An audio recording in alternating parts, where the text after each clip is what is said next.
Hey, hey. All right. This game is really mean.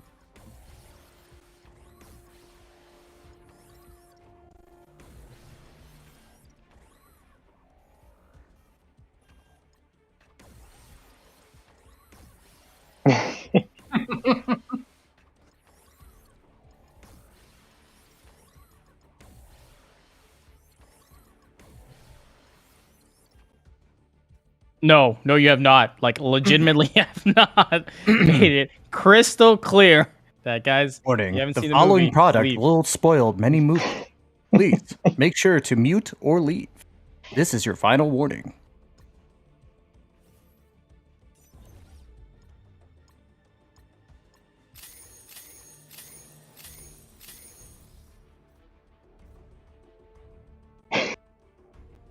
If they haven't seen WandaVision by now, that's on them. Mm-hmm. Actual.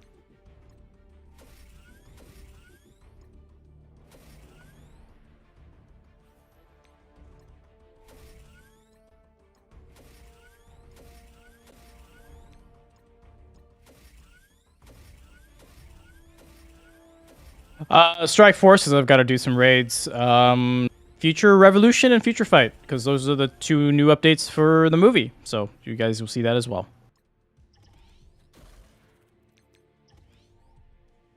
Doing good, doing good. What's up, my dude? And what is up, chat? I'm doing pretty okay. Ready to talk about the spoilers of this movie. Been waiting for somebody to talk to about this.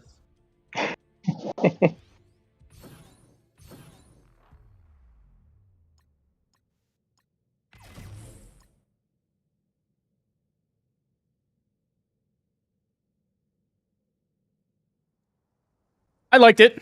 I definitely enjoyed it. But it's not the best Marvel movie I've ever seen. Nor the best movie. But for just the pure enjoyment factor of what the game was, I definitely enjoyed it. I really liked it as well. I think I have a lot of issues with the way that the climax goes down. But I think also that Raimi's style does a lot to make up for that for me. The ending in particular is just a lot of fun. I enjoyed myself throughout the whole thing, especially with the stuff that occurred during the movie, which I'm sure we'll talk about, obviously, since it's a spoiler cast. But honestly, like, I thought it was more fun than anything. And yeah, it was relatively enjoyable for sure.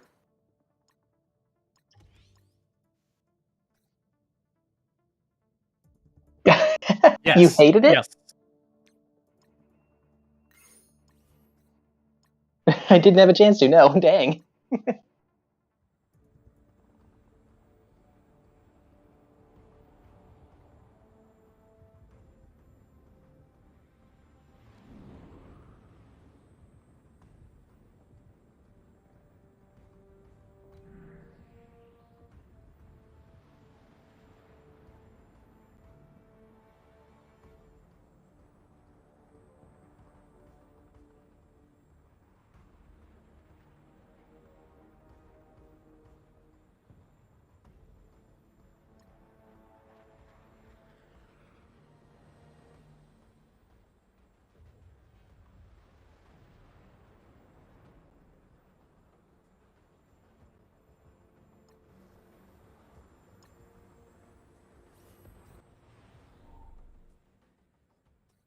Hey, really.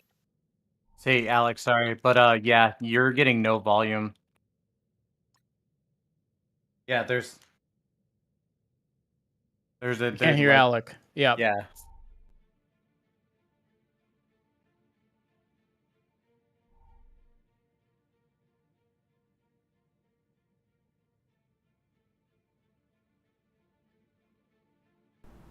How about now? Can chat hear me now?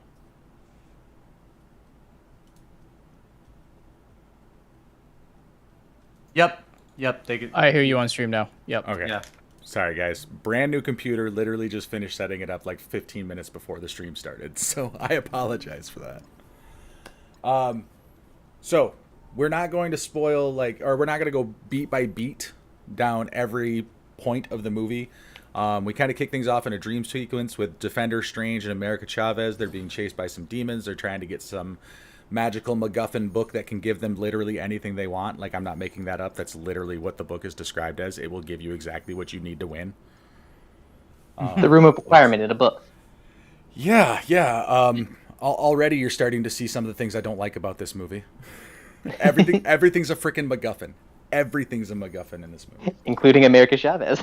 And that's all she is. We'll get to that. Just to be clear, for those who don't know what a MacGuffin is, go ahead and define that for everyone.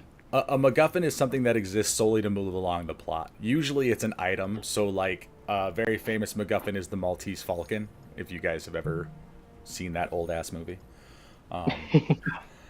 Other MacGuffins would be the Infinity Gauntlet, basically, during the chase sequence in Endgame. It's the thing that they need to get their hands on. Right? Yeah, and usually it could be anything. It just has to serve the plot in the specific way that is needed. It doesn't necessarily have to have, like, character or anything, which is sort of the problem in this case. Right. So we learn that America's being chased by these demonic creatures, right? And she, in the midst of one such chase, ends up falling into the MCU universe and running into our Doctor Strange, who's going through some stuff. His ex-girlfriend is getting married, I guess is the best way to describe that. More or less, yeah. Yeah. So is her name Christine from the first movie? Yep. Christine. Yeah. So Christine. she's getting married and he's dealing with the emotional turmoil of that, and then all of this craziness. America falls into our universe and he has to go save her from this big giant eyeball monster that you guys have seen in the trailers. After saving her, and actually I think that's kind of a cool action sequence, but we'll get to that in a moment. After saving her, he realizes that these creatures are being brought about by witchcraft, so he goes to visit the only witch that he knows for help, and that's Wanda. But surprise, surprise, Wanda's the one that's been sending the monsters. Oh no! For what reason? She wants America's power so she can go steal her kids from another universe. Like, And I don't know why, because these are the worst kids in cinema in a long time. Yeah. So let's just talk about the positives of the film. What did you guys like in the story itself? You guys clearly like the movie, so you're gonna have more to say about this than I am. Let's start with Tystra. Basically, for me, like, in general, like, yeah, there was the little plot holes with it and the issues with the fact that literally there's barely any explanation to the book. However, I like the fact that this was a tale of Avenger versus Avenger in that sense. You know what I mean? This wasn't your cookie cutter, like, one of the villains and stuff. No, this is literally, like, taking from WandaVision and seeing what happened at the end of WandaVision with her getting a hold of the book. And then slowly it's turning her into this, like, angry witch is the best way. But, well, for the most part, like, it felt like it was slowly in general. Like, I don't think that was, like, literally right after Doctor Strange goes to see her. There's a little bit of time that passes. But in general, like, the story has its holes, but overall the basic premise of it was a lot of fun. And then, of course, you get to see the cameos and all that come up, and I just had a blast with that. Rick, what are your positive takeaways from the plot of this movie? I definitely agree with Tystra on that. I think that having Wanda be the villain is really effective because we've spent so much time with her as a character. We already have a lot of built-in interest in her as a character and attachment to her. So when she goes evil, and not like kind of evil or like she was mind-controlled evil, but like actually does some really heinous, horrible stuff in this movie to get what she wants.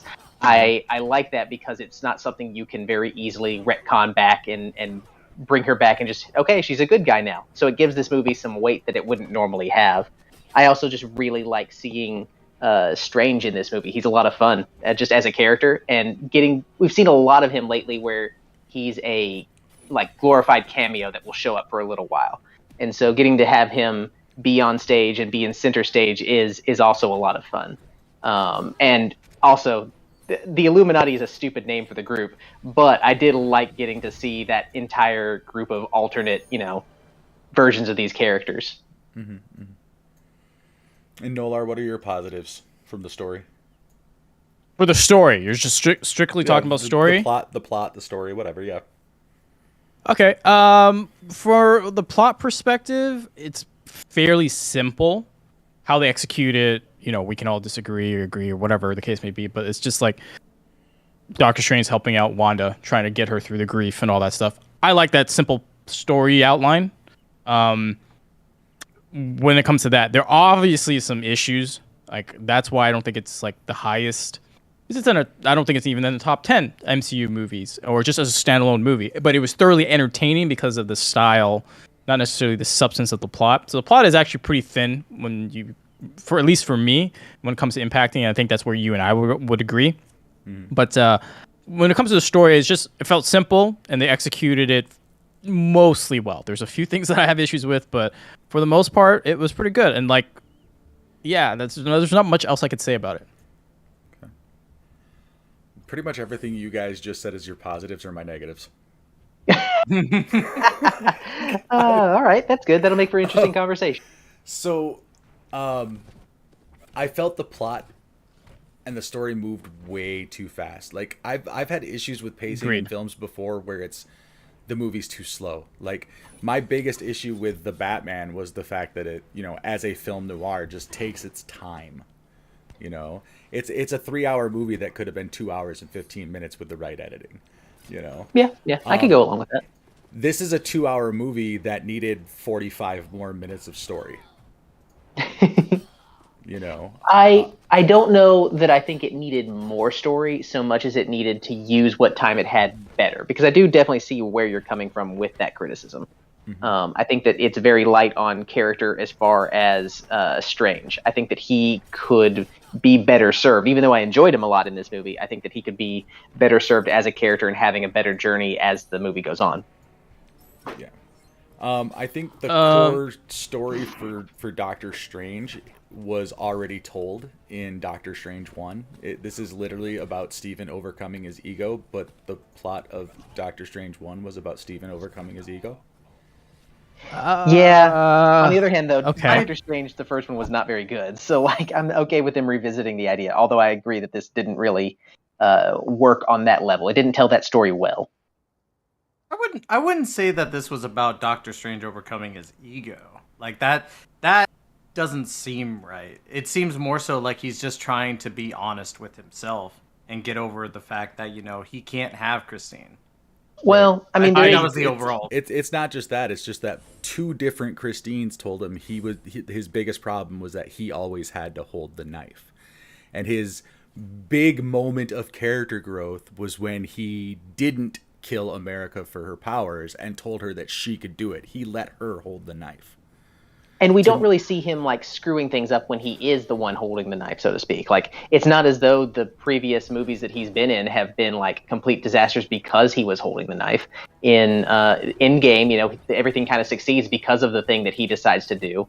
In Far From Home, he does sort of mess up the spell at the beginning, but also he is the only reason that the entire universe doesn't collapse in on itself and they can fix the problem.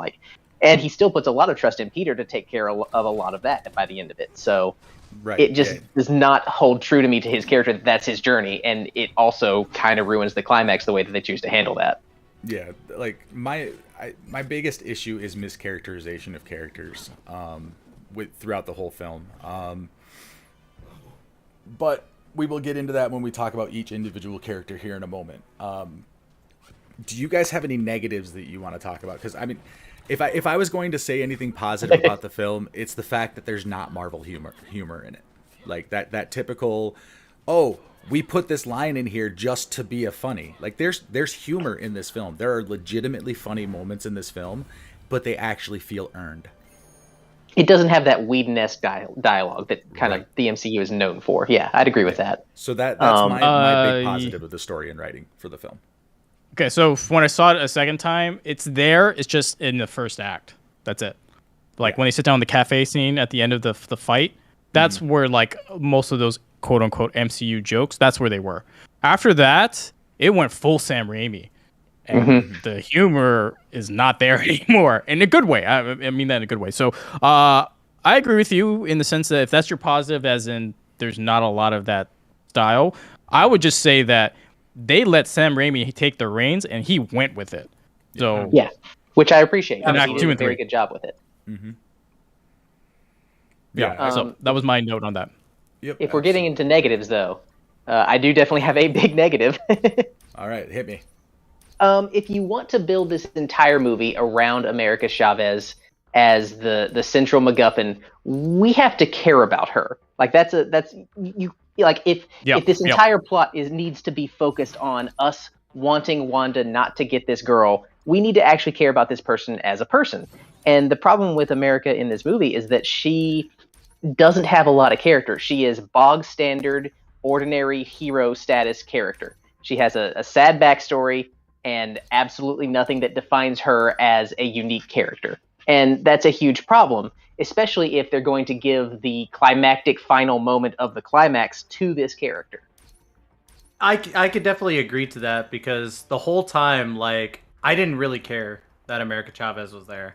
I literally, like, when we got to the Illuminati section, I literally didn't even, like, realize that America was there. Like even in the and in danger, yeah. I just didn't care because that was the only issue with the whole movie to me was that I had no connection to America at all, nothing. Yeah, I mean, I think. Oh, go ahead. Oh no, I was just gonna say, and that's a really like bad thing to do when you're making her the central focal point of the movie. So. Yeah, I agree with you there, where she didn't. We didn't care enough about her. More importantly, she didn't have any character development, like at all. Not at all. Right. So in the again, spoiler guys, if you guys haven't seen it. So they showcase her parents, and in this case, her two moms, getting swept away into the portal, and then she did too. And then the whole premise of the beginning was she can't control her powers. So you're thinking, at least to me, okay, so they're going to find a way for her to control her powers. Yeah, nothing. Literally at the end, it's like, hey, I can't control my powers. Doctor Strange says, yes, you can. Hey, you know what? You're right. And then she controls her power. Like, yeah, exactly. It's 100%. Literally makes no sense. Yeah. It's like fairy tale. Like the power of friendship is what gives you power to win this. Right. Yeah, it's like, come on, guys. This is not a shonen anime here. Okay, so like, let's just move on. But more importantly, that was like I agree with you there, Rick, where that's the problem at the end. It doesn't have a good resolution. But the character by itself was whatever. I think the performance was good, but I agree with you. The character in terms of the plot line just sucked. So you're gonna say something, Alec? I wouldn't say that she's as bad as like Wanda's kids or anything. I wouldn't also say that she's particularly good, but she just doesn't have particularly good material to work with. So I don't really feel like I can judge her one way or another as far as a performance. So fair enough. I was like Nolar. I was going to go see the movie again today, but I had other things that came up, so I couldn't go see it again before we did this. But I mean, America is literally just a MacGuffin. Like she has no purpose other than being the thing that you've got to keep the bad guy away from. If she was a necklace, this movie would play out exactly the same way. Right. Yep. Like, she could have been an inanimate object. She could have been something we never saw on screen once whatsoever. Just mentioned like, oh, Wanda's after this thing. We can't let her get this thing that we never see. And it still wouldn't have changed anything about the movie. Mm-hmm. Yeah.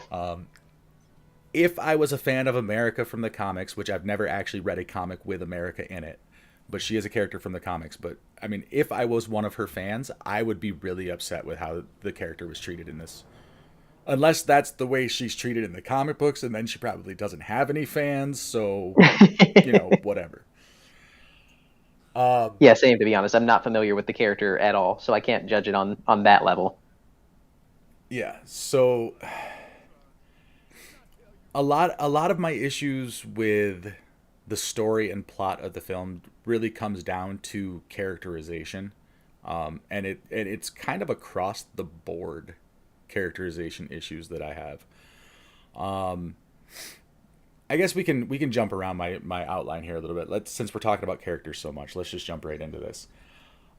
We kind of covered America already. I think we're all in agreement that she was kind of useless to the story.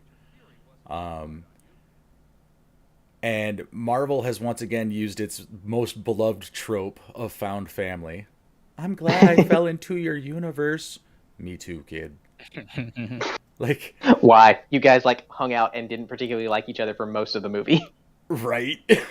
You know? Also, you like got over the fact that a version of him tried to murder you multiple times, apparently, real fast. Like, I got questions about your sanity, kid. Mm-hmm. Right. Now, I kind of want to split this conversation between the character and the actor involved, right? So, I'm going to butcher this poor girl's name, so I'm not even going to try. But the actress who played America, I wasn't thrilled with. Like, there was nothing about her that like jumped out at me as phenomenal. She kind of felt like one of those mid 90s afternoon Disney kid TV show stars. Brutal, but Yeah. true. Hi, I'm America Chavez, and you're watching the Disney Channel. I mean, it's just kind of the vibe I got off of her. Like, especially, okay, the part where you see it in the trailer where Steven cuts the bus in half, right? When what you don't see in the trailer is she's like kind of like right behind him, and then she steps off to the side of him and she looks around, and there's this look on her face that just screams daytime Disney TV to me. Like, she's not scared. She's kind of like, wow, that was really cool. You know, like, I don't know. Where's my mark? Where do I need to be looking? It Oh God, felt where's the special wrong. effect gonna Like, be? it wasn't just like the dialogue, like her physicality. I mean, her facial expressions, everything about the performance to me just felt off for that character. Yeah, I mean, again, it's sort of like I put this in sort of the same category that I would like performances that are in the prequel Star Wars movies. This material isn't good, so I don't know that like even the best actor out there is going to be able to give it that much life. And so I'm willing to give it more or less a pass on that, especially because she's a kid. But I can agree that there's nothing about that wows me, which would be very helpful in this movie. Yeah. Yeah, I'm a little bit more keen on her because I don't think anything was super terrible. Again, I saw it twice, but she didn't stand out either. So there is that. She's just middle of the road to me. Which again, Yeah. like you said, it could be both the material, her actual acting capability. I have no idea, but I just think the role sucked. You know what I mean? Yes. Yeah. Yeah. So like, there's not much you could do with it. At least that's how I see it. Tyser, anything left to add on America or her actress before we move on to Doctor Strange? Honestly, no. It's clear that it was just basic. Like, there was nothing of value to me with her character. Okay. So. All right. So jumping in to talk about Benedict Cumberbatch, because I want to talk about his performance, because I actually liked what he did, even though I don't like what he was given to do. I can see that. Yeah. I didn't really like the script at all. I didn't like the dialogue given to the characters for the most part. But Benedict Cumberbatch is such a good actor that he could read the back of a cereal box and I would be entertained. I can understand that because I watched Sherlock, and for a while I thought I was entertained just because he was in it. So. Right. No, exactly. I'm right there with you. That show sucked. But he was so good in it. Absolutely. Yeah, no, he's really fun in this movie. He has a lot of So I think at this point in the MCU, they are a little bit struggling to find ways to define each of their heroes in unique and fun ways. Because like originally you had, Captain America, he's the all-star goody goody, that type of Right. hero. You've got Iron Man, who is the funny one, but the one that like will get stuff done. And you've got Thor, who's a powerhouse, but kind of unreliable because they don't want to give him, anything cool to do. You've got a lot of these, specific niches that are filled within the MCU, at least as characters, even though some of those characters are gone now. And Strange is a character that I think is difficult to kind of pin down in terms of what he can do without it just being like he's Tony Stark, but instead of using technology to do whatever he wants, he does magic instead. But I think that Benedict Cumberbatch brings a lot of fun and unique sort of disdain to the entire thing because he feels like he is aware that he shouldn't be dealing with this. He feels like he's off put by how much he has to like put up with. Oh, I'm not the Sorcerer Supreme. Wong is, even though you and I, audience, we both know that it really should be me. What? How silly is that? You know what I mean? Right. Yeah. Yep. I honestly have to say though, like, I did like the fact that in a way they're setting up Doctor Strange to be the guy to take the mantle of Iron Man in that sense. You know what I mean? To be the leader of the Avengers. Like, to be quite honest, when I watched the first Doctor Strange, I was kind of bewildered. I was like, man, this is really good. Too bad he's going to be one of the, side characters. But now, like, after seeing this, it's really cool to kind of see that he's going to be the kind of the man to lead up the Avengers.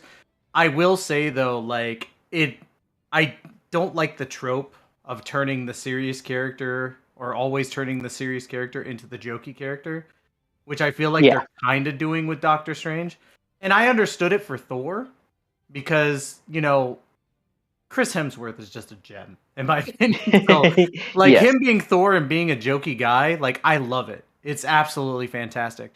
I just don't want to see that trend to have these serious characters always be jokey. Like there's I would a agree reason with why. that. Yeah, there's Thor a has reason definitely why. leaned too far into it, and so that's hurt his character a lot. So yeah, definitely agree with that. Yeah, like Iron Man had to have Captain America. Yeah. So there's got to be a serious leader character as well as a jokey leader character. That's why we got Civil War. So, definitely would say for this movie, I liked it, but I didn't entirely like the jokiness of Doctor Strange. So Something else that I think that they did a really good job with, when you're using magic, especially magic that's not very defined in terms of what it can do, it's really easy for the magic to feel like, okay, it's just going to solve the plot at any moment, and it doesn't feel like there's anything you can earn with it because you never know, like, okay, magic could just solve this at any moment. But I think that by having the antagonist also be a character that uses magic and someone who is clearly overpowering Strange, basically any time that those two are in a fight, that does a lot to add stakes to this movie and help add a lot of worth to Doctor Strange as the main character, because he can't just wave a hand and magic the problem away. Right. Okay, so just giving my 2 cents in about Strange and Benedict Cumberbatch as a whole, I thought he was fantastic, brilliant in his performance. I like the character development. It feels very similar to Iron Man as a whole, because basically he's just got to realize that he is not flawless. He has flaws. He can screw up. And of course, we see this here in multiple universes. He has made mistakes, right? And he has that ego and that capability. He's had it before. So keeping himself in check and realizing that there are issues where he needs to overcome or be aware of and, get that character growth. I think Benedict really played it off well in terms of executing that. Whether or not it worked for everyone, well, that's, the beautiful thing about movies. Some people will disagree, some people will disagree. But yeah, I think overall he was great. It's just, I think he was overshadowed, and I think that's the next person we're going to talk about. But, he was like, in any other movie, he'd be top tier. Everyone would be happy about it. But given who we got left in this movie, I feel like he got overshadowed. I can understand that. Yeah. Yeah, I mean his individual arc I mean, like I said, it's kind of a repeat of his, of the tone of his arc from the first movie, but he performed it well. And I mean, what are you gonna do? It's the movie we got. Sorry, it's just the way I feel. But yeah, you're absolutely right. He was completely overshadowed by the villain of the film, who's Wanda. And Elizabeth Olsen is hands down the best actor in this film. Yep. 100%. Sure, yeah. Like, Absolutely. I didn't like a single thing they were doing with the character in the entire film, but I loved watching her do it. Like, she is so good. She doesn't just chew up the screen. She chews it up and spits it out as something completely different. Like, Yep. she's amazing. I can't say anything that is not good about her performance. She takes a part that really could be like over dramatic, or you could really, overplay her hand in this role of like, oh, she's a mom, and so that's where all this craziness is coming from. But she gives it a lot of real believability and a lot of energy to it that, makes you go, okay, yeah, this is a insane thing that you're doing, but I believe that you really think this way, and you really, just can't stand to be away from your family. I believe that what happened between you and Vision was so painful that it really drove you to this extremely dark place. Absolutely. Yep. I definitely want to say too, like, can we, like, as Alec was saying, like, Elizabeth Olsen did so well. Like, can we just say how good she's gotten from Age of Ultron to now as Scarlet Witch? Like, Yes. Her character development in general between all the movies, Age of Ultron, freaking Infinity War, Endgame, Civil War, all those leading up to this and including WandaVision, like, she has embodied this character, like, in the same sense that Robert Downey Jr. kind of embodied Iron Man. Like, I can't picture anybody else doing Scarlet Witch, in my personal opinion. You know what? Yeah, I'd go along with that. Yeah. And this movie kind of solidified it because of the fact that even though I'm really upset that she was the villain of the movie, but it was still very good. I mean, that's how you should feel about it. Like, this is like a friend betraying you, essentially. Yeah. So if you weren't upset by the fact that she's the villain, then they had not done their job correctly. Yeah, and not only that, but to see how powerful the character actually is, even in this like cinematic universe, it's just fantastic. Like, I would have loved to see this Scarlet Witch like just obliterate Thanos, and then everyone's like, what? That would have been a very different movie. But yeah. Oh, I can see what you absolutely. mean. And what about you, Noelar? How do you feel about her performance? Okay, I'm gonna put a statement out there. Seeing it for the second time really solidified this opinion that if this wasn't an MCU movie, if this was any other movie, not a genre movie, there's an argument she could be nominated for an Academy Award for next year. Because that's how good it was to me.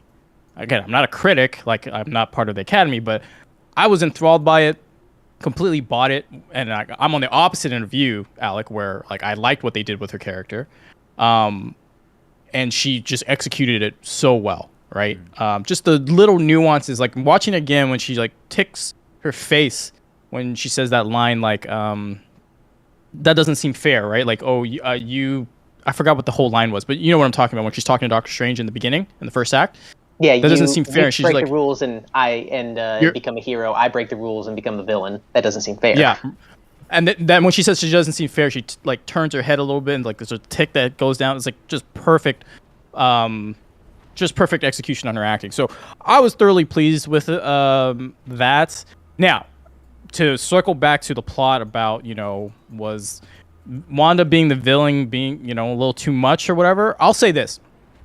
And this is where I think you and I disagree here, Alec, but from the end of WandaVision, where she's, spoiler alert again if you haven't seen WandaVision, she's basically meditating or going through the Darkhold to where we are now. Okay, they could have used maybe 10 minutes or a couple scenes to like really say, hey, we went from the end of WandaVision to where she is now in her motivations, right?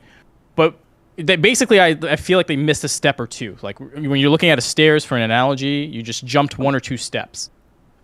You feel like they probably jumped like 20 steps, which is fair enough, but I think like it's not that far of a leap. But I do agree that they should have put in something to like put it together, because I didn't even know why the hell she had control of like monsters and demons to go after the thing in the first place. Like I didn't even know what her motivation was or why it got to that point. So that's where I agreed, like they kind of missed a couple steps.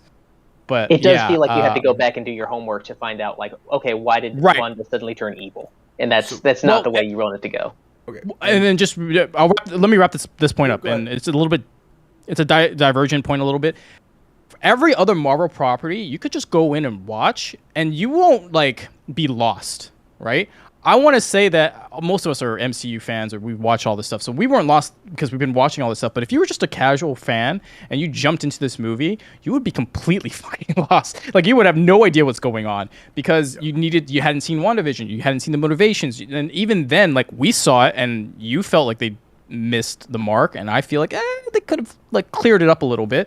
So like I feel like now we're getting to a dangerous zone, and again, it's another topic point we can talk about later, but we're getting into a zone for MCU where this is starting to get not casual friendly. Like you have to be a fan of the series to really follow what's going on. And even then, some people were lost, right? So anyway, sorry, Alec, you were saying. I didn't want to interrupt.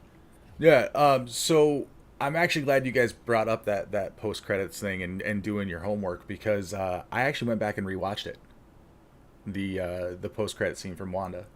Really? Mm-hmm. Like just to like check it out and be like, okay, what exactly is like, down here? I wanted to see if I was off base. After in our Gilded server, people had made the argument that it connects well to the post-credit scene, so I decided to go back and check and see how I felt about it after watching it again. What we see in that post-credit scene is Wanda's physical body drinking tea, making tea, whatever. She's out in the little mountain lake area, and her astral form is studying the Darkhold.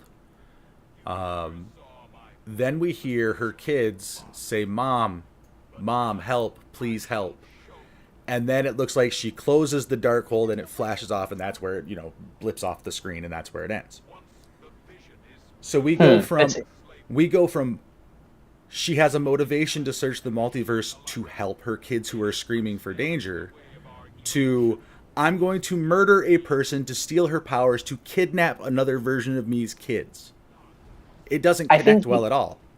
Yeah, I think you could make that work if you used this movie to sort of imply that she is being lied to by the Darkhold, and that's sort of what that voice is at the end. It's not actually her kids, but she believes it is. And so if you had that sort of insidious feeling to it of like, the Darkhold is sort of the one ring pushing you towards evil, that would probably help sell that a lot more, because then you could blame some of that on the Darkhold, and it wouldn't feel like Wanda's choice as much, and that would be a problem. So it's sort of a damned if you do, damned if you don't situation with that. So if we'd have started off this film with Wanda instead of alternate universe Doctor Strange, okay? We started off this movie with Wanda, even though just straight up the post-credit scene from WandaVision, like go to that point, and then Mom, help, and then we get like some cut scene or whatever of where she tries to breach the universe or whatever, breach into another multiverse. And then Doctor Strange shows up and he's like, whoa, what are you doing? And she explains, my kids are somewhere in the multiverse and they're in danger and I need help. And then for some reason, Doctor Strange doesn't help her or doesn't believe her or gives her the line, your kids aren't real, Yeah. Then we would have some sort of, inside of this contained story reason to see this character snap, and then I think everything else could progress on from that point pretty much as it was, and I would have significantly less problem with what they did with Wanda.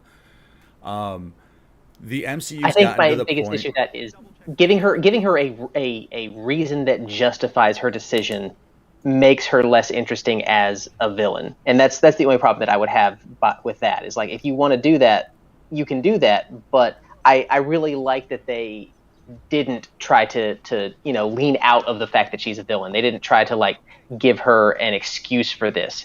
it always comes across as the wrong thing to do, but you understand why she, as a specific character, would do it. Does that make sense? No, I get what you're saying. I'm just saying for like the whole casual friendly thing, like for the people who, yeah. because Marvel's gotten to the point now where they just assume you have Disney Plus. Yep, And yep. they Fair. will. So imagine if the last thing that you saw Wanda in was the scene in Endgame where she's talking with Hawkeye about Hawkeye. Yep. yeah, she's talking with Hawkeye, and it's something about they know, what we sacrificed for them, or whatever it was they were talking about, where she sounded rather positive, right? Or she sounded like she, had a handle on her crap, And then you don't see WandaVision, you don't know any of the crazy shit that happened in Westview, and you come in, and now we have full comic book outfit Scarlet Witch going ape shit crazy on the multiverse. How did you get from that funeral scene to this scene? Well, you did that by paying your $15 a month subscription to Disney Plus, which isn't available in all of the countries that the movies premiere in. Like, from a storytelling standpoint, there are a lot of holes for people who literally cannot consume the additional content. That's a fair point as well. Like I'll definitely agree with you on that. I will say though, like the fascinating thing that you brought up, the ending credit scene to WandaVision, isn't it funny because I just thought of this because you brought it up. The whole help me mom help thing, that plays out at the end of Doctor Strange Multiverse of Madness. Like you Yes. hear the kid saying help me mom help to the actual mom. So That's actually pretty cool. It's so funny to think about that because that's something that I completely forgot about. And then you brought it up. I was like, oh my God, yeah, they're basically the same exact thing. Like maybe the Darkhold was using that, but twisting it in the sense of like, only showing the kids in trouble, but not actually like going to their mom, like their actual mom. So, I mean, just you could wanted to also- bring that up. You could also make the argument that like they made the premise that dreams are visions of like the alternate universes. So when at the end of WandaVision, maybe when she's reading the Darkhold, she's having the dream of that. What is it? All 826 or 81, whatever 83, 818. whatever universe 818. Sure, if it's that one, then maybe that's literally it. The end of WandaVision is her having a vision or a dream of that Wanda, and that's why that played out because it just happened the way it is. Or 838, sure. Yeah, I don't know. I think again, like I said, I strongly believe. Again, we have to see the rest of the performances, and of course, all the Oscar bait stuff happens towards the end of the calendar year. But she put up a strong enough performance to be a supporting actress to me. Whether or not she'll get one, we'll find out next year. Yeah, the Academy doesn't really like these stupid, superhero movies taking all their thunder. Well- So I'd be surprised. The last couple of years, there have been a few nominations, right? I think the first one was Black Panther a few years ago. Deservedly so. And then there's and then there's some other ones too, right? I forgot what was last year. I can't remember, but like I said, there are things that are popping up, right? So Yeah, and they've been giving comic book movies the I would call it the pity nomination in all of the VFX categories. So it's like, oh, you want your comic book movie to be an Oscar winner? Well, we'll give it this one. We're not gonna to be think fair, you're actually cinema and you're making a real story, but you're doing a lot of pretty things. here's the thing: if we're gonna dive into VFX, there's some good VFX, and there's some real bad VFX in this movie. Oh my God! Yes, there is. Oh, yeah. Go ahead. Having watched it a second time, it drastically dropped the credibility that I had for it because I thought, and the first watch I was like, it's not too bad. There's some good ones, and there are some good ones, right? There are some good scenes that are great, but some other ones look god awful. And then having just watched Everything Everywhere All at Once for a $25 million budget, it's like, and that looks fantastic. Like these guys don't know what the hell they're doing. That's how I see it. So, yeah. Anyways, VFX. I don't know if anyone had any issues with the VFX, but yeah, I did actually. And I'm glad you actually brought it up because it's one of the things in our Gilded chat that I had mentioned was that it looked like they used Disney money to make bad '80s special effects. Yeah, I would say a good 3 to 4 scenes were like that. Yeah, it's not throughout the whole sure. film. Like, there's a lot of really, really good special effects in the film too. Like, don't get me wrong. I was going to call that out because, like, this scene has 2 of my favorite special effects scenes in really all of Marvel. With the music notes? scene, Yes. yeah, the music notes. Yeah. The music notes the are music so was good, awesome. and also like Zombie Strange's evil demon form at the end looks so good. I love how Sam Raimi that entire thing is. I really want Sam Raimi to get the chance to direct a Marvel Zombies movie based just on how good he did with Strange in this movie. Oh no, absolutely. Like, I did really like the design of that zombie Doctor Strange in the sense. Like, it was pretty good. Just to get back to the music thing, this is the one reason why I really like this movie compared to everything else. Because Doctor Strange 1, all the magic fights were all like the ropey, just the orange effect, right? Mm-hmm. That's all it was. That's all the magic has ever been. But this one, especially the music scene, that was fun because you get to see like different like I mean literally colors, but like different ways they kind of went around interpreting magic, and that was the fun part to me because this entire movie had a lot of different ways to do magic instead of just that. And of course we had Scarlet Witch, which obviously she has her own powers, but that's what made this so fun, is because I get to see way different ways how they interpret the magic and then just play it out. So that was fun for me. Yeah.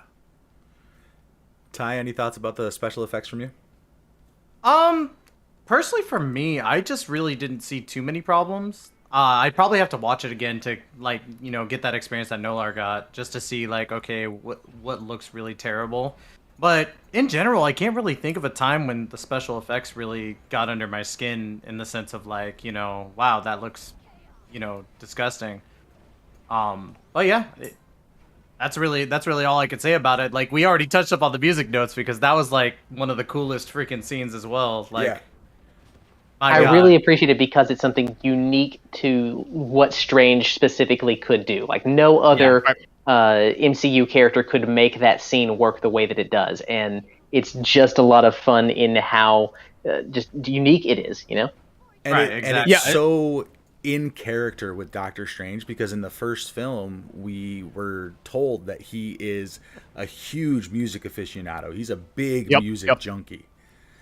So it's not only visually compelling, but it fits within the character itself. Just one last thing is that the actual music from, like, I don't know if you guys were paying attention, but the second watch around, there was, I think it was Beethoven's Fifth. I think the good Doctor Strange is using it. I think the Darkhold Doctor Strange was using a Mozart piece. I can't remember, but that was like little subtle hints that I didn't pick up on the first one, because obviously the second time around I was watching with a smaller crowd, so I could like pick up on that kind of stuff. But I was like, all right, the attention to detail is so cool, because they clearly define like one person is one artist, one person is another. So that was fun for me watching that a second time. Yeah. Sorry, I'm just reading through chat here really quick. I wanna jump in and talk about a few things that people have been talking about throughout the chat. If I don't call out anybody's names, actually I'm not going to call out anybody's names, but just, I recognize what you guys are asking for. They want to hear about the Doctor Strange Cloak of the Damned scene, what we thought about that. I thought that was pretty cool for the visual effects. I thought what they did with Zombie Strange was pretty neat and felt incredibly Sam Raimi. Absolutely. 100% loved it. I really wish that we had seen more of a fight between that form of Strange and Wanda. And I also wish that we had seen more of the Darkhold and what it specifically allows people to do, so that when we're getting the impression that this is, evil magic that he is getting access to as a power-up, like what it actually is giving him in terms of abilities besides a really fucking cool look. Because it is a really cool look. I want this guy like riding in the back seat of Ghost Rider's car. Yeah. So, Ty, what did you think about the Demon Cloak scene? again, like it's one of those things where it's like everybody's kind of already said it. Like it was fantastic. I wish there was more of it, but at the same time, like, you know, there's not much else I can say about it. It was fantastic. Yeah. Yeah, for me, this is like that third act is Raimi doing the best Raimi of all Raimi movies ever. Like that was it. Just the hand coming out was symbolic of like Evil Dead. And just the framing, the shots, the way they did that. It's just like I said earlier, this is Feige saying, Sam Raimi, do whatever you want to do. Like, take the reins and go. And he went full throttle with it. And I enjoyed it. It's stylistically great. Substance was pretty good, too. I wouldn't say it's the best, but it's not the worst. Because there are some other parts where Substance was sacrificed for style. And that's where I felt a little like, okay, this takes it down a few notches for me, right? But that third act, the fact that it was just Raimi doing his thing, yes, lean into it, go for it. All right, and then the other thing people are talking about is cameos. So I want to probably start from the least important cameo, and that's Bruce Campbell. It was my favorite because I'm a big Bruce Campbell fan. I like, you know, Army of Darkness, Evil Dead 2 are great Sam Raimi movies. And Bruce Campbell owns the role of Ash like nobody else possibly could. Yep. I kind of wish that Bruce Campbell would have been Mysterio in a Sam Raimi Spider-Man movie. Yeah. But That would be amazing. Wouldn't it? But so the extent of his cameo is he's a street cart vendor in Earth 838, and America steals some pizza balls from him. And he confronts her, and Doctor Strange casts a spell on him that makes him start punching himself in the face, which is a callback to him playing Ash in Evil Dead, where his hand goes crazy and starts attacking him. Physical comedy is like Bruce Campbell's wheelhouse. It's 100%. I just wish that they had done a little more to make it feel like it was justified that he was having this punishment, because like he doesn't do that much. He just accuses Strange of stealing from what he sees as like a incredible superhero that like gave his life for the entire world. And so then Strange casts this spell and has him beating himself up for like a couple weeks. That just doesn't seem proportionate, you know? Right.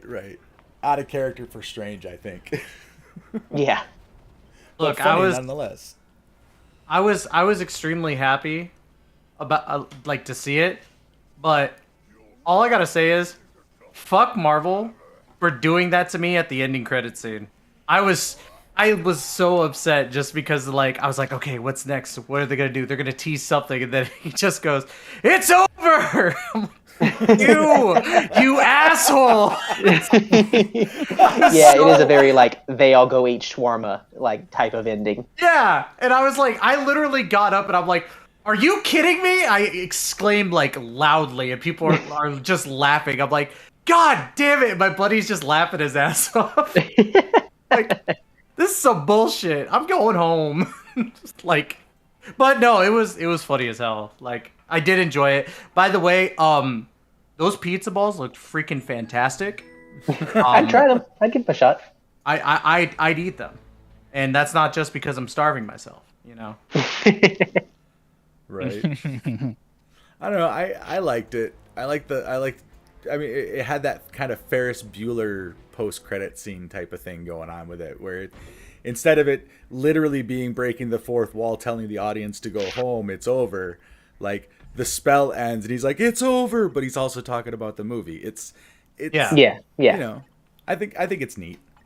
I understood it. I laughed, but I also hated him for it. Yeah. But the real meat for post credits or mid credit scenes was actually our mid credit scene, which we can't really talk about until we talk about the end of the film. Yep. It's so bad. It's such a bad ending. Okay, so everybody confronts, Wanda in the Temple of the Darkhold or whatever, and she's got America there, and for some reason has not extracted the powers she's been chasing out after her for the entire movie. You know, like Right, like Strange was about to do it in like 2 seconds, and in the middle of combat at the beginning of the movie. she's like right? taking an hour to yeah. She's like toying with her food or whatever. It's lazy ass writing. So anyway, when the MacGuffin finally has a purpose in the film, she can stand up and actually punch Wanda into another universe. Where Right, yeah. Then the kids she was trying to kidnap from the other Wanda see her and think of her as a monster, and she's like, "Oh, I don't want my kids to think I'm a monster." And then suddenly she's redeemed herself and she's gonna collapse the temple. Just like Rick and Morty this shit and go to a different universe where they didn't see you do that. Like, come on. Not even that. It's just everything feels so unearned at the end of this movie. Like everybody's plotline ends in a way that's so unearned. 100%. Totally agree. Yeah. But anyway, so she collapses the temple down, right? And somebody in chat asked earlier if Wanda is really dead. Did nobody see the puff of red there? Wanda would not explode in a puff of red if she was squished by some rocks. Not red magic smoke. It'd be red liquid. I mean, blood and guts. But that was Wanda's magic teleporting her out of there right before the place came down on her head. Yeah, that definitely could be it. Yeah, I could see that. I don't think Wanda's dead. What do you guys think? No, she's not dead. Absolutely not. I would prefer that she be dead because I think that that's probably better than bringing her back. But, like, rocks fall on you is the way that the Joker dies every other week. So, like, I'm not that convinced that she's gone, you know? Yeah. I mean, for me, the fact is, I don't know. I see what you're saying, Alec, but I feel the opposite because she was the penultimate villain. Like, no one could stop her, right? I think the ending justified being she stopped herself in whatever way they presented it was pretty poetic to me. Now, at the end when she's like, I'm going to kill all the Darkhold, yeah, okay, that felt a little rushed. I agree with you there. But, like, the fact that no one could stop her, not Zombie Strange, not America Chavez, she is going to get what she wanted, but she stopped herself. I think that was well done to me. Now, the mechanics of her, like, turn is fine. It's the fact that, like, we have this entire lead up to Strange is the main character of this movie. This is not America Chavez in the Multiverse of Madness. She should not be the one that fixes the problem. Like, that's just absurd to me that they even thought that was a good idea at any point. Yeah, yeah, go ahead. I say, so yes and no, because the whole point of the thing that Doctor Strange needed to learn to do in this movie was to let somebody else take the knife. Supposedly, the thing the movie wanted us to think that he needed to learn. They didn't show us that. They didn't make that his character thing, other than like some lines of dialogue. I'm going by the dialogue. I'm just going by the dialogue. All right. So if that was the intentional plot of Strange's character in this film, then that ending works for Strange. If they succeed in making that obvious of that's what he needs to do, and that's what he's doing by doing this, then I would agree. It's really not, though. He's not, like, putting someone else in control. He's kind of just, like, shoving a 14-year-old at a person that has kicked the asses of dozens of people, including Thanos. Like, she beat the shit out of Thanos in that fight. He's the whole reason that Thanos called down that airstrike on his whole army. Like, Wanda is not some pushover that you just shove a kid at, but Strange does it, and it doesn't feel like Strange is saying, you know what, you're right, I need to step back and let someone else handle this. It feels like, well, this is the only thing that we can do. Kid, go punch her. The best and most simple way to put it. Yeah, I have to agree in that sense. Like, it didn't feel like Strange giving up the reins in that sense, but at the same time, for me, it didn't entirely feel like the whole movie was around Strange's ego, I guess. But again, that's just simple brain Tyster thinking simple. Like, I truly think it was just more so him trying to get over, Christine, and then, America Chavez is kind of there to kind of bounce off her issues, even though didn't really get too much insight on it, except for, I teleported them away from me. But yeah, that's really all I could say about it. Oh, yeah. I mean, it's just Prop brings up a really good point. They do hint at it, but it like with the guy in the church, it's like the second scene, like right at the wedding where he's talking about, yep. oh, was that the only choice we had? And Strange is like, yeah, that was the only play we had. And the guy's like, of course it was, because you're Stephen Strange and you're never wrong. You have, Yeah. But the movie doesn't like give us a reason to think that he was wrong. Like, that's one thing if it turns out that, yeah, we could have saved everyone, including Tony, if we had done this other thing, but Strange made the wrong call in that situation because he had to be in control. Like, that's Right. not what the movie shows us, though. You can't, like, just tell me, hey, Doctor Strange, even though every plan that you've ever had has actually worked out and done really well, all things considered, it's really arrogant of you. You should be the one to hold down the knife. Now, hand it over to this 14-year-old kid and let her go fight the super witch.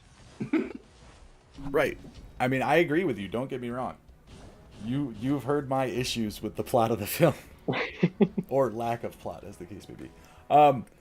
But I mean, in their less than, I don't know, stellar way, the writer tried.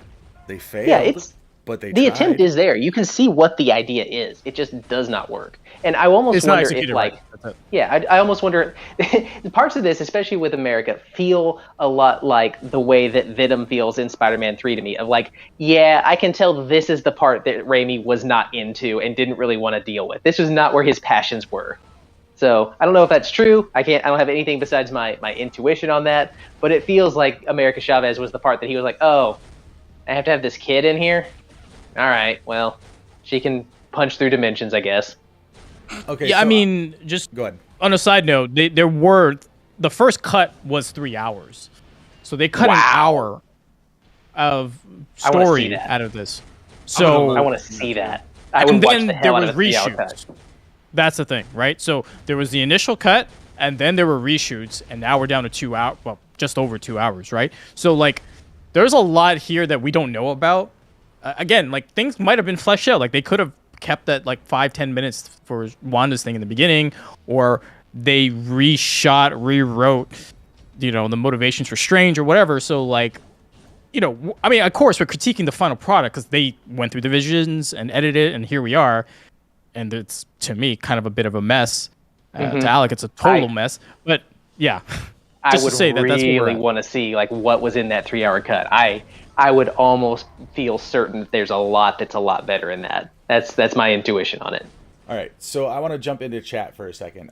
Prop brought up that we, the audience, know, that it was the right call, but regular people don't know that. You're right, Prop, and this movie is written for us, the audience, not the regular people. Yeah, and like, also, the movie doesn't go out of its way to be like, okay, but Strange also knows that he made the wrong call there, or even maybe thinks that he did. Like, that doesn't affect his character at all. It's perfectly fine for that guy to maybe question it, but the movie needs to like lean into that and give it some weight if they want it to land. All right, and then Iker says, do people not understand Strange? Strange is a narcissistic dick, and the story is just about him not being the narcissistic dick that he is. The problem is, he doesn't really come across as narcissistic. There are times he does. Yes, there are times that he does, especially in the first film.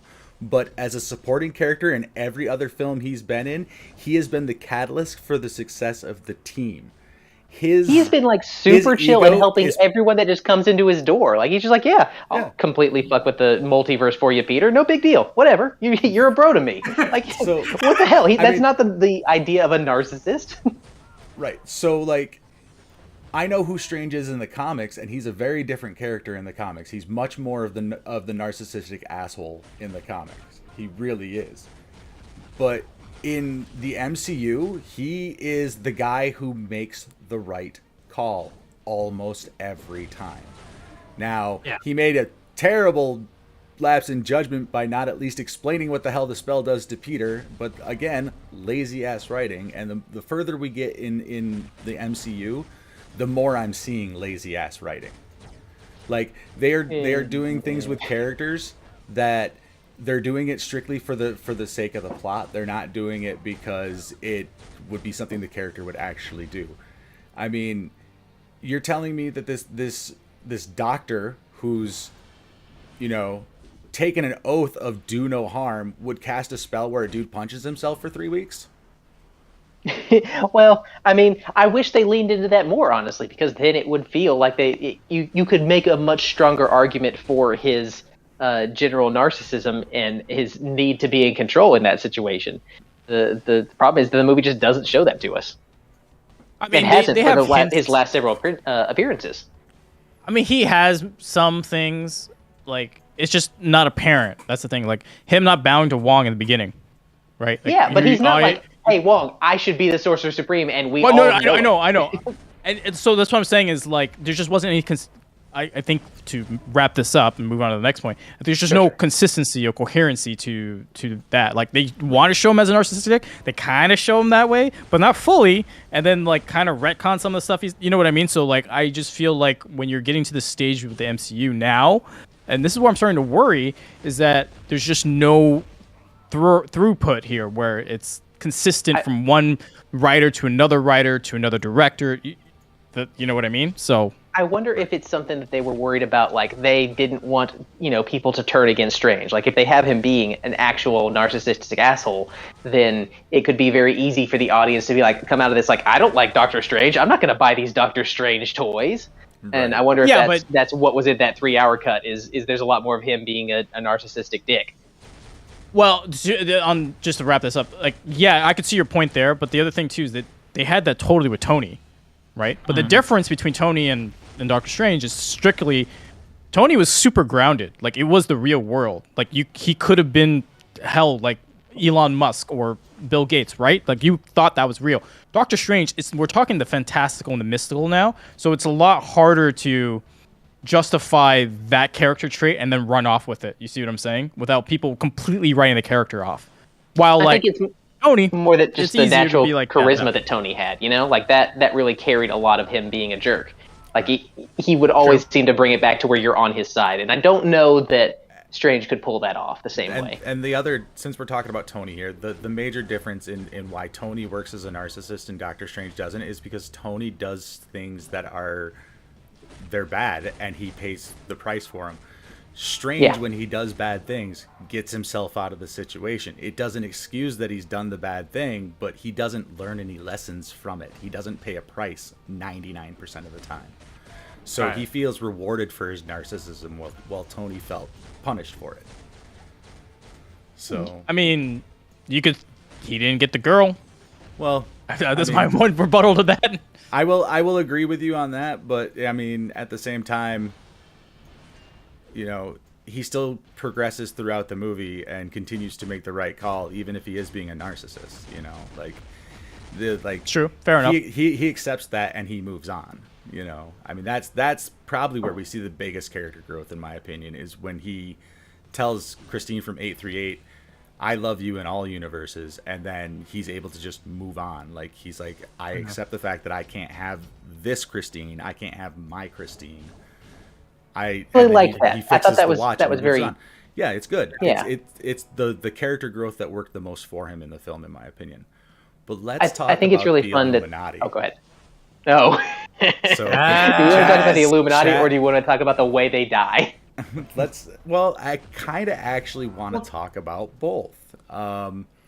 There is a YouTube video that I saw where a guy was saying that they confirmed that the Fantastic Four existed in the 1960s, right? With this film, he's saying 100%. This isn't speculation. Yeah. Blah blah blah blah blah.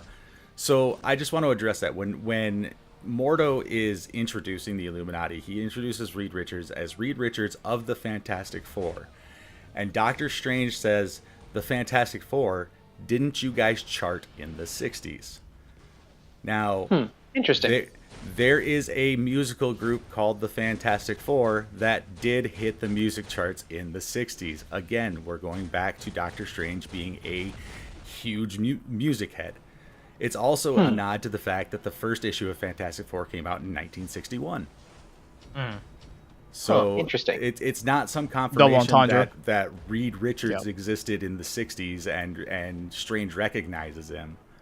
It's just the fact that there was a band in our real reality called the Fantastic Four in the 60s, and the comic book of the same name came out in 61. Yeah, You know, that just kind of confirms that the dude didn't really do his research on that. Yes, it's like even for me, like I didn't even know about the Fantastic Four in that essence of like, you know, the band or anything. But I didn't take it like, oh shoot, the Fantastic Four has been a thing for 60 years in this universe. Holy crap! It's like, come on, like there's no way that's even No. what they're hinting at. Yeah, it's so stupid. There's got to be an all I know alternate is thing. all I know is I want John Krasinski to play like Reed Richards if we get him in Yes! the main universe. Like he's really good, and I really liked him in this. Is he? Is he? Like, okay, Krasinski, I will say, okay, yeah, I liked his presence in the role. But the character of Reed Richards, the smartest man in the universe. Nolar, where am I going with this? Yeah, he's the most. This is the stupidest thing. He literally says, "Hey, guess what? Black Bolt can kill you with a whisper," and Well, now- you tell your enemy, your most powerful ally, the weakness that he has, and then he gets himself killed that way. It's just so stupid. The stupidest thing. Now, look, the Illuminati is. I don't know the comics, but from what I've heard, they're super arrogant, and this is like arrogance upon that's their whole arrogance thing. because they think that's their whole shtick, Yeah. right? Like, oh, we can take you on one-on-one. Like, who the hell does that? And then at the same time, proclaim and do the comic book thing of proclaiming, you know, your greatest weakness or whatever, and then guess what happens, right? So like, it's just so stupid. But yeah, anyways, go on. I don't want to go off forever on this, but goddamn. No, that's precisely where I was going. I don't care how arrogant you are. I don't care how much you think.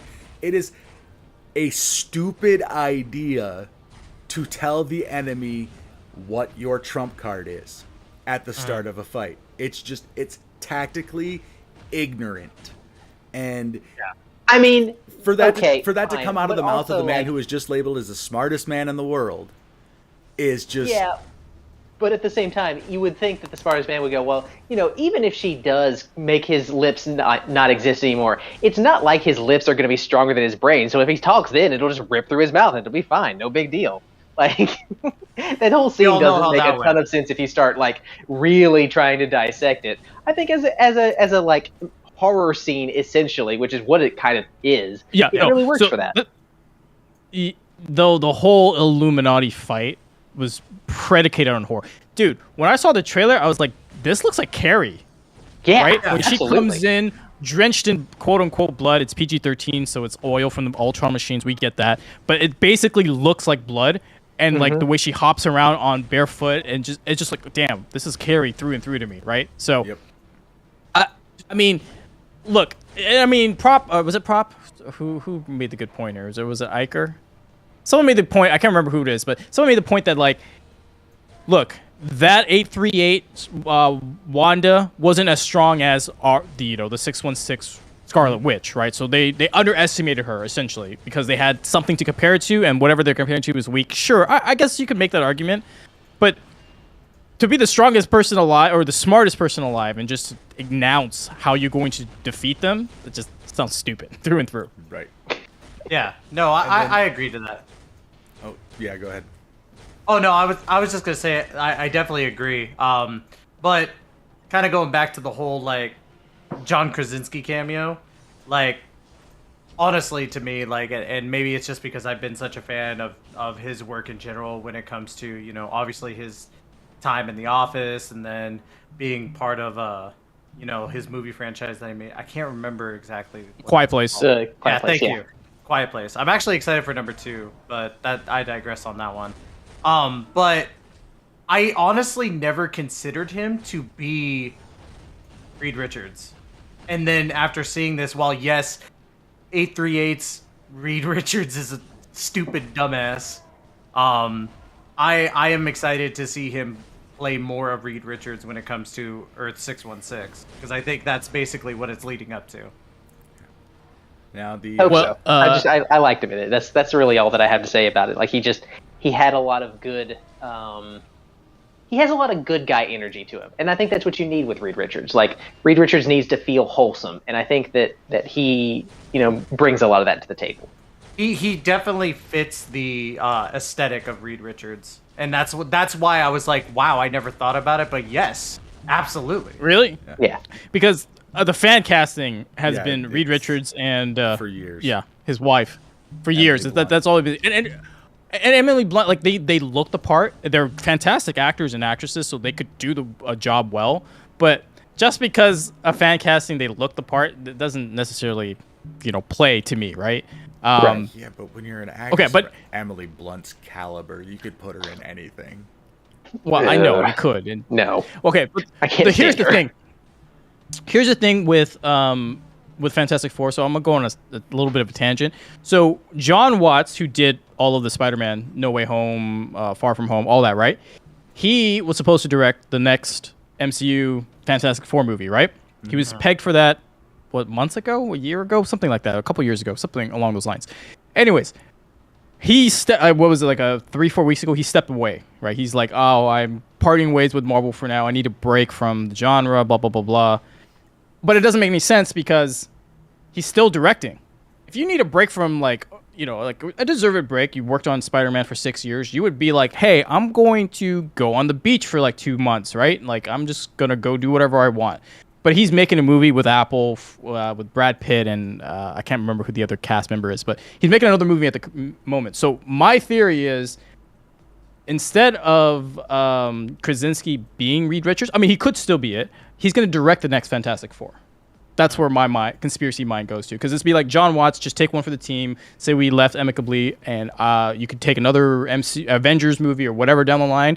I'm going to give Krasinski this directing role for the Fantastic Four. So That's from my understanding, or at least from what I've been seeing, is that John Krasinski is going to be Reed Richards in the new Fantastic Four when they actually get to doing it. That's Or at least that. word on the grapevine. Yeah. Yeah. And then I've also heard that Bryce Dallas Howard might direct the Fantastic Four movie. So, I mean, those. I'd be down with that. Yeah, those are just things that I've heard. I watch John Campia. You know Campia, Nolar. He covered that the other day. Yep. I haven't watched that video, but that's where I heard that from. Was from the title and thumbnail on that. So anyway, I want to jump back into the Illuminati here, since we're specifically talking about that exact scene with Black Bolt. Oh my god! So okay,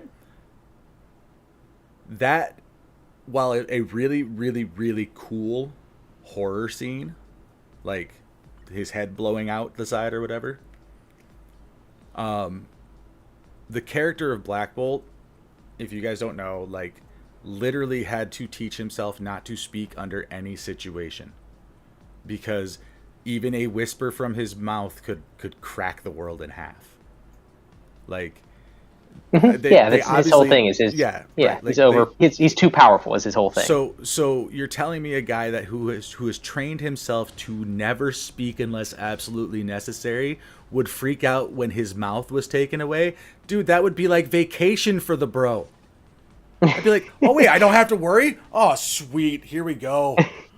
But on the other hand, like, does anyone give a shit about Black Bolt? Like, it doesn't No, make any sense. But like, I don't. It's who cares about this guy? Just the logic behind the way that he went out, just it bothers me. Like, So Yeah, that's fair. So I think just coming from the other spectrum of it, because at least for me, like, I don't know much about Black Bolt, but I think in the sense it was more so the fact that without his mouth and him being the more powerful being on the Illuminati to be able to like destroy Wanda, it was almost like a realization that, holy shit, the one thing that I could do to actually save us from being destroyed by Wanda is now taken away. And then, like, it was just a panic-inducing moment for him. Granted, again, as you said, like, if his whole thing before this in this universe was train yourself in any situation to never speak or anything like that, then by all means, yes, that's something to tear into.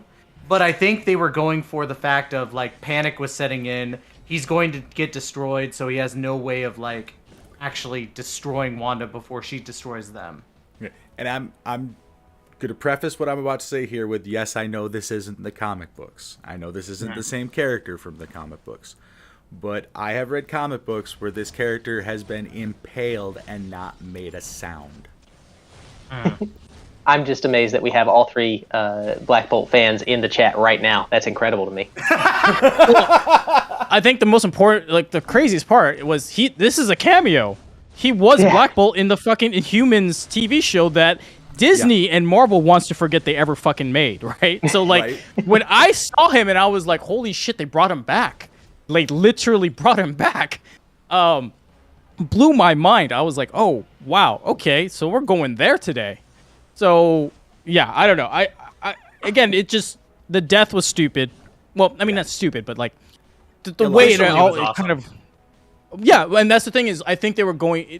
This is where I said the style was over the substance. The style of him dying was way better than how and why he died. You know what I mean? It's like just the way it showed up. It was good. Same thing with Reed Richards, right? Like literally becoming spaghetti. Or that one line that Wanda says is like, "Oh, do you kids have a mother?" It's like, yes, Yeah. Oh my God, that good. There'll be somebody left to raise them. Boom! Dude, that was the best line in the entire freaking movie. Yeah, so Wanda I will have to became, say, pure evil with that one. I was like, holy shit. so yeah, Illuminati. Who else was there? We had Captain Carter, but it was a split part, you know. Yep. Yeah. I see what you did there. I see what you did there. Oh, I get it now. It took me a second. I was like, what the fuck are you... yeah, no, Oh, go ahead. You've got her and you've got the alternate version of Captain Marvel. Captain Marvel. Right. Yeah. Yep.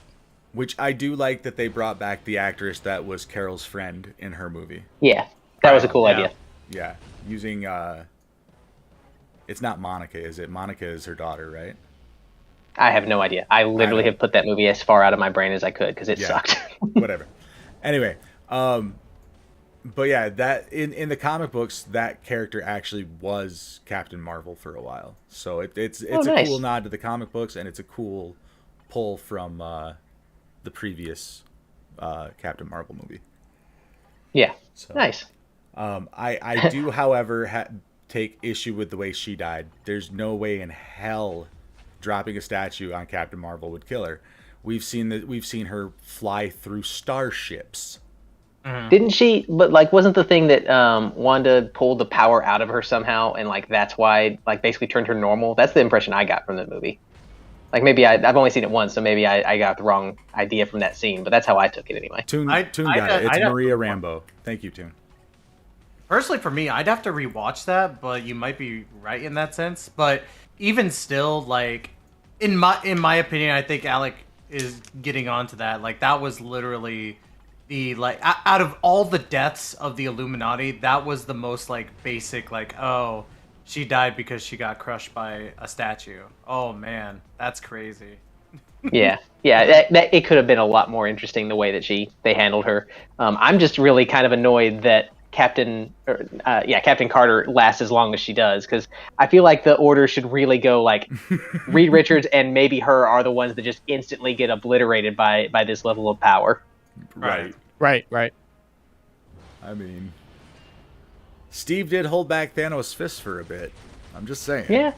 Listen, she could do this all day. It gets chopped in half. Well, maybe half a day. Must have been night now. 12 hours. Yeah, I was about to say I could do this for 12 hours. We got Professor Xavier as well, and this was a nod to the animated series. He was in the olive suit in the yellow hover chair, and they even played a bit of the X-Men. Yep. Yeah. Yeah, that was. I really liked that. That was a nice callback to my childhood. Like, Yeah. I think you can tell that like Picard doesn't really want to be there anymore at this point, but I like that he was there. It was nice to see him one last time. I'd like to see someone else in the role, maybe the guy that's been in the the other X-Men series. I forget his name off the top of my head, Fassbender. but you know who I'm talking Or about. not Fassbender. Yeah. McAvoy. No, that's McAvoy. I'd like to see more of him in the part again, but like it was nice to get to see this version of Charles one last time. Like, but I don't think I want them to bring him back again. No, I don't. Even though he recently said I'd like to come back. Well, like, oh, newsflash, actor wants to make more money by playing in a movie. Yeah, okay, sure, but story wise, I think this is done. Like, it should be over. Maybe give him like one more send off where there's one universe where Charles Xavier doesn't die, but like that'd be nice. Well, but, Marvel hates him. He's died 4 times now, right? I know, it's ridiculous. Yeah, no, absolutely. It was fun to see Patrick Stewart back again. Like, I did pop off, like, in the movie theater. I was just, like, fucking out of it. I threw my Yoshi toy in the freaking, like, air, and I was so happy. I would have if they hadn't spoiled it with the commercials. Like, that's one thing that I'll say. Like, I knew he was going to be there just because of that, and so that took away a little bit of that impact for me. But otherwise, yeah, very good to see him. All right. So, I heard something the other day that, and I forgot to put it in my notes here, so I'm just going to address it now because I just thought about it. But Cinema Score, if you guys aren't aware of what Cinema Score is, it is a company that interviews people literally as they're leaving the theaters, right? Like, these are verified audience reactions and opinions, and they on their website will grade movies, like A, B, C, D, A+, B+, whatever. And currently Doctor Strange 2 is a B+ on Cinema Score. That makes it the second lowest rated Marvel movie by audiences. Oh, wow. The only movie rated lower is Eternals, and I haven't seen Eternals, so I can't say. I mean, Eternals does suck, but it's not. This movie is not nearly that bad. Like, this movie is better than. Well, this is like mid-tier Marvel to me. Okay, so a lot to unpack there. All right, Eternals was a very different film than you're used to from the MCU. Like, it's Chloe Zhao that directed it, right? She's more dramatic, family values and stuff like that. So it makes sense that not everyone was gonna love Eternals. Like, absolutely. And of course, there's some story pacing issues. Again, I don't want to dive into it. With Doctor Strange 2, the reason why I can believe that is because this movie is straight up horror. Yeah, okay? That's fair too. And I had a there kid were a that had, lot of kids.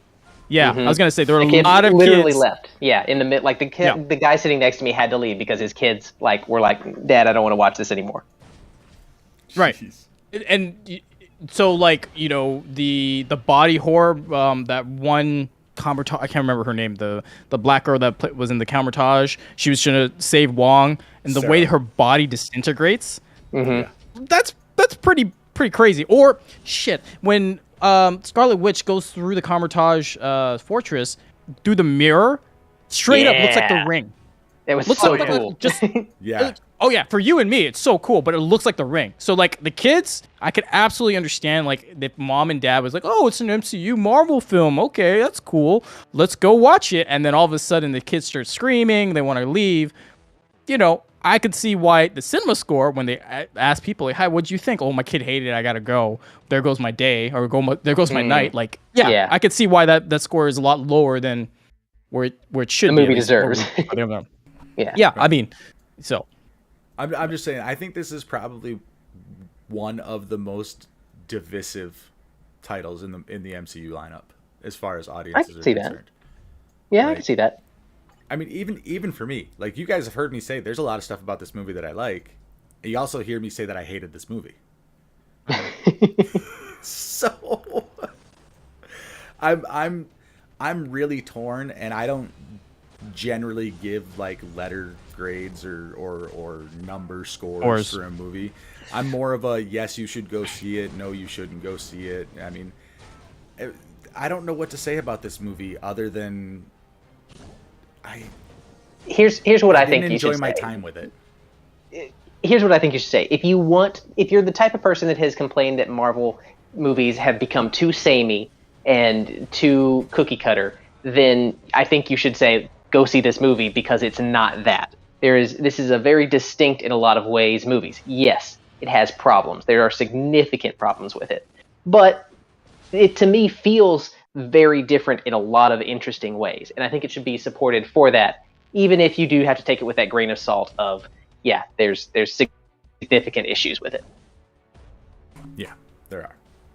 But before we wrap things up, I do want to do a little speculating because it's always fun to speculate with the MCU.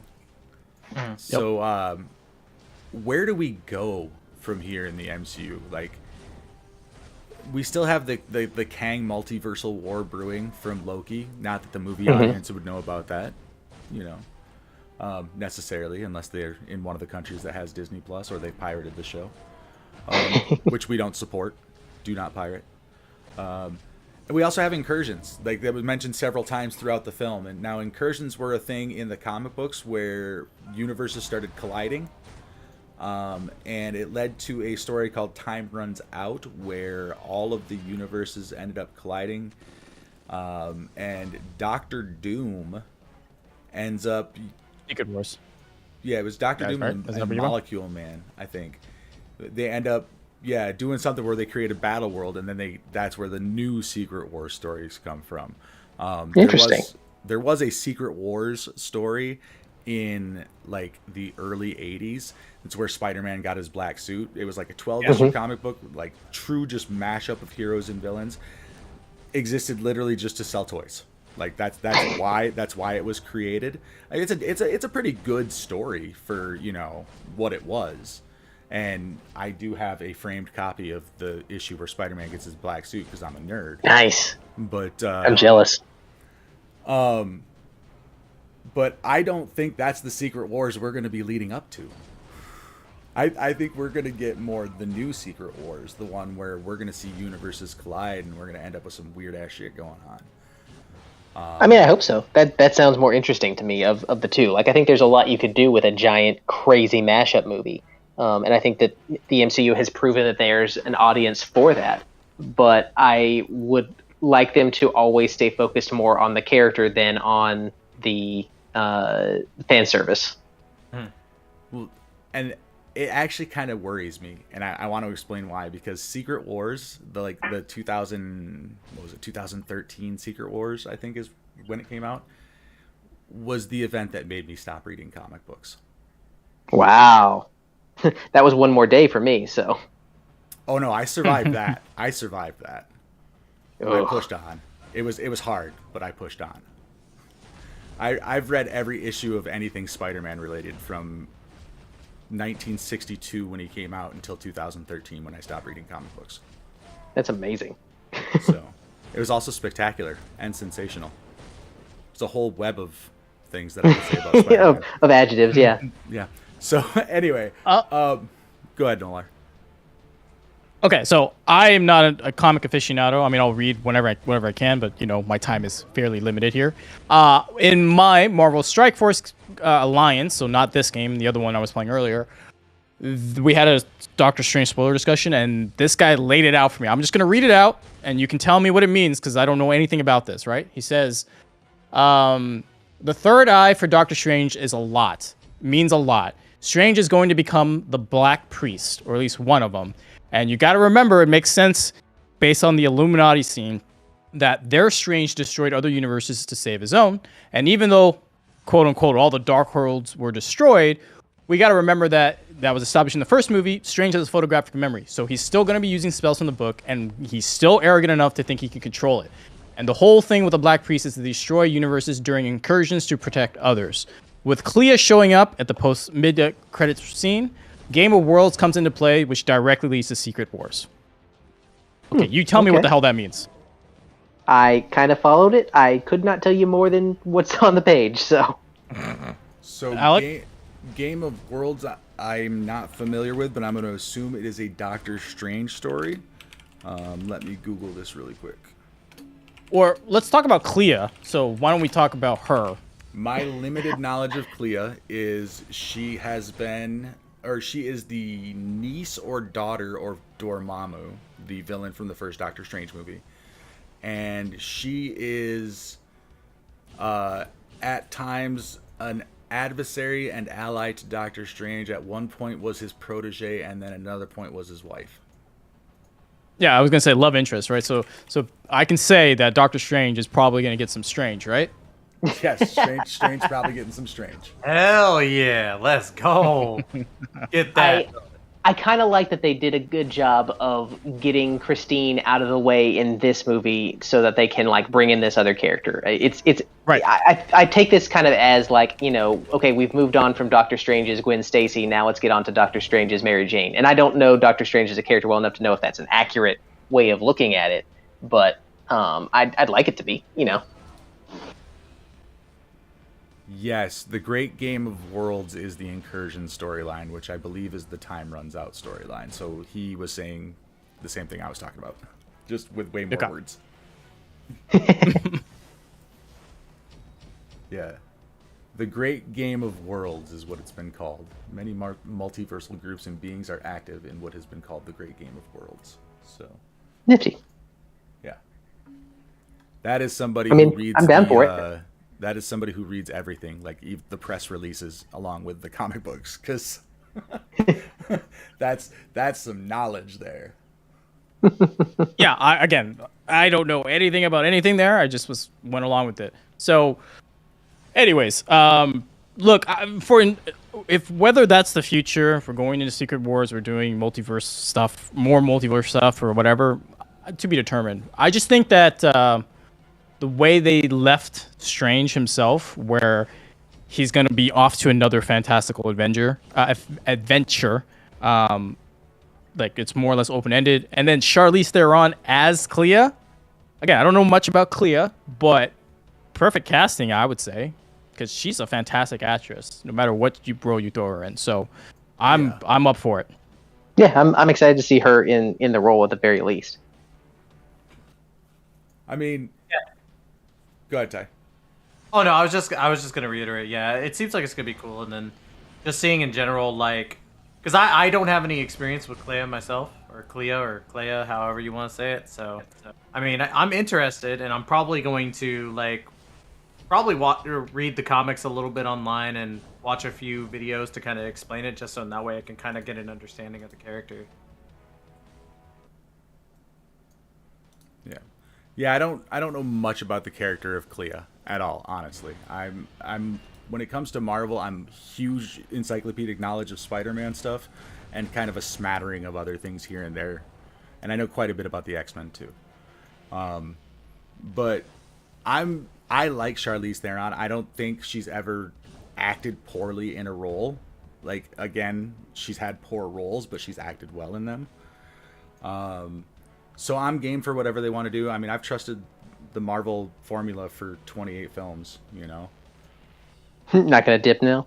Yeah, I mean, I'm pot committed at this point. And a wild vilify has entered the chat. What about you, buddy? What do you think about Clea in the MCU? Who's Clea? There we go. That's what I thought about her too. Yeah, honestly, for me, during that scene, I had to look it up. I was like, who the fuck is this? For the first time in my time as a Marvel fan, I was like, what am I seeing? I have no context for this. Right? I mean, we're talking about like deep cut characters at this point, and I think that's what we're going to start getting a lot more of. And as the MCU and Disney and Marvel get more bold with it, I think they're going to start losing some of the casual audience. It's very possible. Not just for like story reasons, but for the interconnectivity reasons. Like, they are now just assuming everybody's seen WandaVision. You know, like they I think it's go ahead. I think it's going to depend a lot on if they can sell us on these new characters, because they have a lot of, you know, built in. They can get butts in seats right now, right? And if Clea is super cool in the Doctor Strange 3 or whatever she shows up in, then I think that you can make it work, and you can keep bringing people in as long as you are investing them in these new characters that we don't know much about. They don't need to show Nick Fury show up at the end of these movies, because we all know now what the MCU is about. We don't need that hype built now. We just need to be invested in these new characters that we don't know as much about. Mm-hmm. So that's my thoughts on that. Yeah, I'm just concerned that they're gonna start to assume they can just do things that are unearned because they assume people know everything that's going on, or they can just pull things from the comic books. Or they're trying to drive people to their streaming service to figure out what was going on. Right. I just like I've been all on board for the MCU up to this point, and I still completely am. I just am concerned about what it's going to look like 10 years from now. Yeah. You know? Do we have any Halo vets in here? Nope. Nope. No. Not one? Okay. Not a one. I was gonna say there's a similar experience in that game where, like, when they went to a new studio, a lot of the lore was involved with the books, even though it's all like a game series essentially. But it's like, oh, if you want to understand this game, you got to read the books. Right. Yeah. Even though That. all the previous Yeah, books have anything to do with the books. Warcraft did that for a while too. Well, Blizzard loves transmedia storytelling, which just sucks. Because if I play the video game, I just want the lore and the story from the video game. I don't need to read 3-4 books that are going to come out in a year to understand why the motivation of the villain. Like, I just, you know what I mean? So, Yeah. as cool as transmedia is, if you're big into the franchise, it really sucks if you're a casual fan that wants to enjoy it and you're just like, I gotta watch 4 movies, read these comic books, and then watch this streaming service, and all the while giving them all my money. Again, I'm going off on a rant here, but it sucks. So Yeah, if you're going to try and do that kind of thing, you need that stuff to feel like stuff that the audience wants to do, not stuff that they need to do as homework. right. It's starting to feel a bit One Piecey to me, like in the sense that there's so much of it that if somebody was trying to come on fresh, they're almost intimidated by the sheer mass of it all. Mm-hmm. That's You're going to fair pick enough. a fight with me on this. I don't know. I kind of agree because, like I mentioned before, right? If you watched this movie and did not watch WandaVision, you would be fucking lost, right?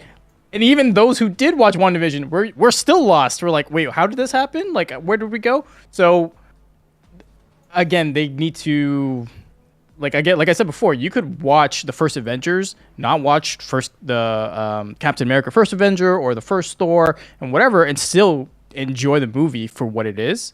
And yeah, sure, some subtle jokes or some like Easter eggs you won't get. That's fine, but the overall story is coherent enough for you to enjoy, right? I think we're getting to that danger zone where it's just they're too in their own heads and think that like they're infallible, and that's when they're gonna fall, right? Right. I don't know that I can completely get on board with that. I mean, like, I don't think this is particularly worse than, say, like Avengers as a movie that you need to have seen the other stuff around it for. Like, I casually watched WandaVision, and I didn't finish it when I watched it. So like, I do feel like Wanda turned too fast, but I didn't feel like I was lost in what they were going on with this here. I think it's just more so the absence of storytelling or bridging the gap between those. And like Rick was saying before, and I'm in agreement, like I want to see that 3-hour cut just to kind of see like what was taken out that would have possibly helped explain that. Granted, again, like I'm in the same boat. I wasn't lost. I understood it, and maybe it's just because of the emotions I love getting behind and understanding how people's brains tick in that sense. But even still, like for the casual fan, like we were just discussing, they're going to go into this. They're not going to understand it. They're not going to understand why, Wanda Maximoff is now this crazy psycho woman, going after and cutting people in half and all that stuff. It's just, I really hope that they, don't go the route of making every leader or every member of the Avengers like goofy characters, and they also don't go about telling a good story but not bridging how it came about. Yeah, that's fair. All right, guys, we're going to start to wrap this thing up, so I'm going to pick off on each of you. Tystra, favorite and least favorite thing about the film? My favorite thing was really just the cameos, and personally for me, because I'm a big John Krasinski fan, seeing him in the movie as Reed Richards, that absolutely is my favorite thing. My least favorite thing of the film, that's tough. I would definitely like have to say, the fact that we don't know if this is the end of Wanda Maximoff. I really hope that we do see her, especially with Agatha coming up. But if this is the end of the Scarlet Witch somehow, some way, if this was them writing her off, as much as it doesn't seem like it, I'm gonna be extremely pissed because I think that there is a lot more to tell with her than just this. Right on. Rick, your favorite and least favorite thing? I really want to say that my least favorite thing is Wanda's kids because they are just the worst. They feel like they are out of a Ovaltine commercial. But as much as I don't like them, I think that for the quality of the movie, the worst thing is America Chavez. And that's not, if you weren't here earlier, that's not a ding on the actress. I think she did fine with the material, but I think the material was shit. They really leaned heavily on her in the climax, and she just couldn't bear that weight. Favorite thing, though, is just the overall Sam Raimi-ness of this movie. It's in so many scenes of it, and especially the best scenes, which are the music scene and the undead zombie strange scene. Like, all of that just feels so Raimi, and I love this movie just for that. Like, just for those scenes, I want to own this movie. So, ups and downs. I take back my least favorite answer and go with America Chavez. Again, I had a moment where I forgot about her. Sorry. Which is another failing on the character. Yeah, I mean, it was gonna happen, so yeah. What about you, Nolar? What I loved the most was Elizabeth Olsen's performance. Yeah, good call. Agree or disagree with how the material she was given, she owned that. It felt like what's his name? Street Fighter 2. Or that's 2. Street Fighter, the movie from the early 90s, Bison, Raul Julia? Yeah, like he ate up the screen, right? Like he embodied that role. This is what it felt like. Elizabeth Olsen embodied the role. Now, the downside is, addressing Tystra's former least favorite thing about the movie, Elizabeth Olsen's pissed because she not about the movies, kind of in a way, because she never got to do any other roles she wanted because she would be tied up with MCU stuff. So I feel like they left it pretty ambiguous, and I know we want to see more of her, and I would too because she was fantastic. But I think like she might say to Disney and Marvel, like, no, I'm done. I want to do other films. I want to do other things with my career. Like I played the role for the last. God, Civil War was how long ago? Like 9 years ago? 8, whatever. I'm old now. 8, 9 years ago, right? So my favorite part, again, Elizabeth Olsen's performance, and we'll see if she comes back. I don't know. My least favorite thing about the movie, again, there's just the plot holes, right? So like, again, I think the theme here is America Chavez. Like she didn't earn that moment to beat the shit out of the Scarlet Witch at the end, right? Like she didn't earn it. And it's the writing and combination of that just like, that's what holds it away from being like an absolute great film. It's just an entertaining film. That's how I'm going to describe it to people. It's just like, if you want some fun popcorn for 2 hours, go for it, So, and Alec, I'm passing it back to you. What are your thoughts? What is your favorite and least favorite part of the movie? So my least favorite part of the film is the script. And my favorite part of the film was when the credits started rolling. No, I'm kidding. That's way more harsh than it needed to be. I was about to say that's like a Wanda killing the Illuminati level. No, I agree 100% with Noir. The absolute best part of this film was Elizabeth Olsen's, just watching her act on screen. Every scene she was in, whether I liked what they were doing with the character or the dialogue she was given or not, I enjoyed seeing what she was doing. And Sam Raimi directing her in a horror-esque film, it's brilliant. I just wish it would have had a better script writer, and it would have taken a little more time to play some of it out. I felt it was a little rushed, but I mean, maybe that 3-hour cut, that's what you want. maybe. But I honestly do think, again, we're still only in May at this point, but I honestly think there is a viable conversation when it comes to Elizabeth Olsen as Best Actress. I really supporting actress, you mean? Because technically she's supporting in this case. Wanda Maximoff was the lead of this film. Ain't nobody gonna tell me differently. I know she wasn't first credit, so I know what the title says. I know what the title says, but there's a reason why the acronym for this movie is MOM. Just saying. Mommy, sorry. That's Mommy, actually pretty good. Sorry. Yeah. Mommy. well, Although we all know America Chavez is the real main character.